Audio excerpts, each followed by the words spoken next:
You have to give 100% in the first half of the game. If that isn't enough in the second half, you have to give what's left. I'm the respectable Rob Colias. He's the awesome Jordan Helly. And this is the Maui News Sports Report. We won't lead you astray as we begin the big show this week with the game that was the talk of the state this weekend. Maui High, Lahaina Luna. Jordan, you and I and 5,000 or so of our closest friends saw a defensive battle for the ages Saturday night at War Memorial Stadium. 174 yards and 12 first downs combined between the two teams in Lahaina Luna's 14-0 win. Yeah, it was a defensive struggle to the fullest extent of that expression, as Lahaina Luna did not score until the last minute of the third quarter, then added a defensive touchdown and an interception return in the fourth quarter. It was just a defensive struggle from the get-go. Lahaina Luna allowed Maui High just 47 total yards of offense. On 22 of the Sabers' 38 snaps, they either went for no gain or negative yardage. That's just kind of the stout defense Lahaina Luna was playing. Coach Garrett Tejada called it the best defensive performance his team has had so far this year.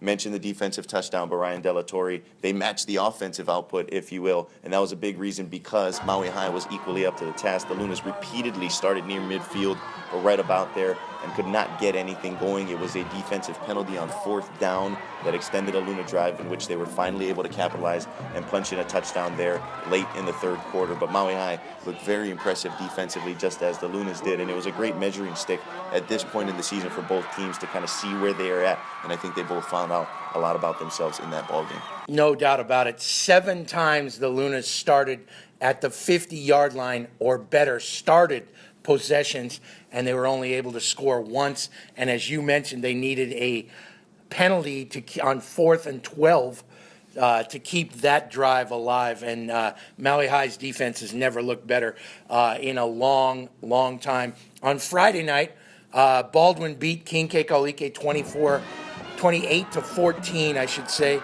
The Bears found their first win of the season. Tage Akaka Foster, 114 yards passing and a touchdown, 43 yards, very tough yards, rushing and a touchdown.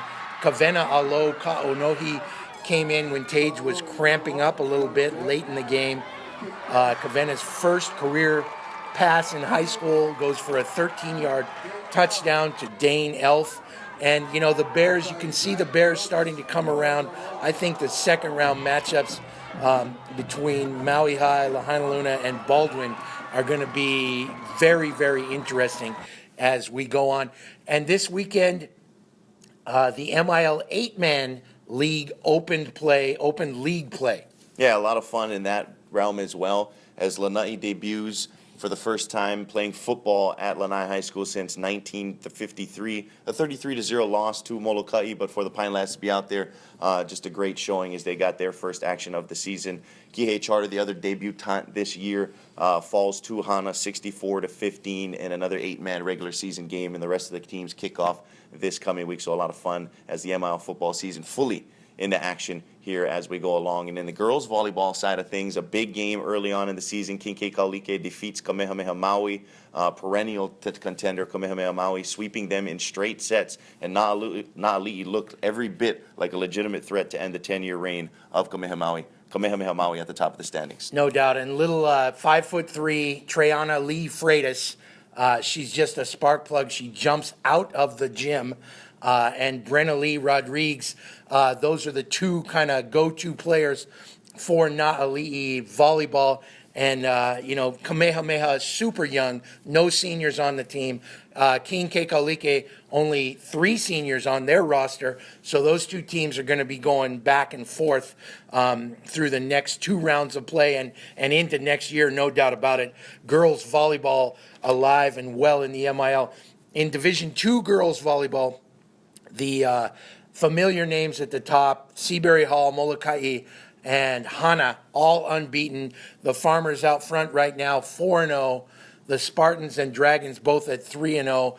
And that's going to be a very interesting race as we go along. And UH football gets into the win column. Yeah, a tough game against a good Division One AA opponent in Northern Iowa. Rainbow Warriors much needed first victory of the year, particularly with all the injuries. Considering a win is a win at this point in the campaign, and good to see Keelan Evalico touch the football, getting one carry for 17 yards, showing that he can maybe provide that explosive spark the Warriors have been missing. I would really love to see him get some of those fly sweeps that you see Oregon State do so well. Maybe from that slot receiver position, use his speed. He's the fastest guy on the team. The Baldwin graduate, I think, is just starting to show what he can do for the Rainbow Warriors. And Jordan, this coming week in eight-man football, the annual big game, Molokai and Seabury play their lone regular season meeting before they have a league-ending tournament, but they play Thursday night at War Memorial, and those two teams have been the cream of the crop in eight-man football. Yeah, it should be a great battle right off the bat in eight-man football. In 11-man Friday night, Baldwin goes up to Kamehameha Maui, taking the Warriors up country, and then Saturday night it's Maui High King Kalike to close out round number one. And that's our report for this week, and send us your bobbleheads.